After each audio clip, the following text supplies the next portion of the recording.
যদি চায় তাহলে পড়াশোনার পাশাপাশি কিছু একটা করতে পারে, ফ্যামিলিরও হেল্প করতে পারে এবং তাদের নিজের খরচও পড়াশোনার এই ব্যবসা দ্বারা বা নিজের উদ্যোক্তা হওয়ার পরে কিছু একটা করার মাধ্যমে তাদের পড়াশোনার খরচও চালাইতে পারে।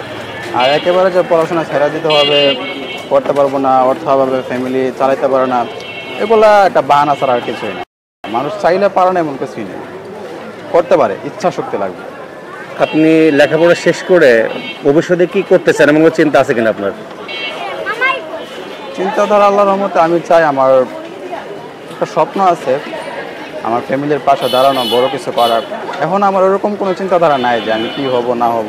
আপাতত আমি আমার ফ্যামিলিকে সাপোর্ট করে যাচ্ছি, ওনাদের দোয়ায় আল্লাহর রহমতে আমাকে আল্লাহ যে পর্যায়ে নেয় আমি খুশি থাকবো আলহামদুলিল্লাহ।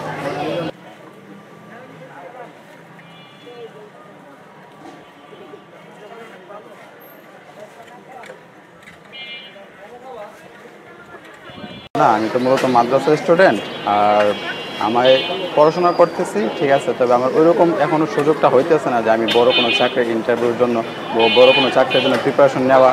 আলহামদুলিল্লাহ আমি পড়াশোনা করতেছি, তবে আশা করি ভবিষ্যতে আল্লাহ যদি চায়, আমার মা বাবা যদি আমার পাশে থাকে, তাহলে আমি ভালো কোনো চাকরি পাইতে পারি।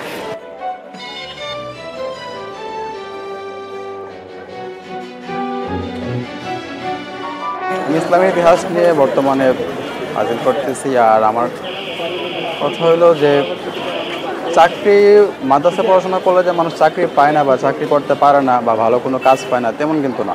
এখন কিন্তু দেখা যায় ইসলামের যে ইতিহাসটা এটা নিয়ে অনার্স করলে এটা কিন্তু প্রত্যেকটা শিক্ষা প্রতিষ্ঠানে থাকে, যেমন মাদ্রাসা বলেন, স্কুল বলেন, কলেজ বলেন, প্রত্যেকটা জায়গায় আমাদের উচ্চ মাধ্যমিক পর্যন্ত কিন্তু আমাদের ইসলামের ইতিহাসটা থাকে। তো সেই ক্ষেত্রে স্কুল কলেজ দুই জায়গায় কিন্তু শিক্ষকতার একটা চান্স থাকে। আমি মনে করি সেই হিসাবে আমার আশা আল্লাহর রহমতে আমি যদি ভালো কিছু করতে পারি, আমার মা বাবার দয়, তাহলে ভবিষ্যতে বড় কিছু না হইতে পারে, অন্তত পক্ষে আমি যেমন শিক্ষা অর্জন করতেছি আমার গুরুজনের কাছ থেকে, আমিও যেন মানুষকে শিক্ষা অর্জন করাতে পারি, শিক্ষা দিতে পারি।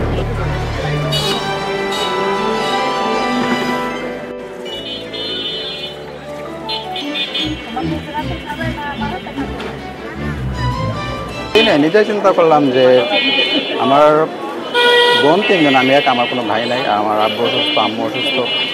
তো ভাবলাম যে পড়াশোনা তো মোটামুটি কিছুটা করছি, এখন যেহেতু বড় হয়েছি মা বাবাকে হেল্প করা দরকার, তো সেই হিসাবে ভাবলাম যে পড়াশোনার পাশাপাশি কিছু একটা করার চেষ্টা করি। এখন যে ব্যবসাটা করতেছেন এই বিজনেসটা করে আপনার আনুমানিক মাসে কেমন টাকা ইনকাম হয়?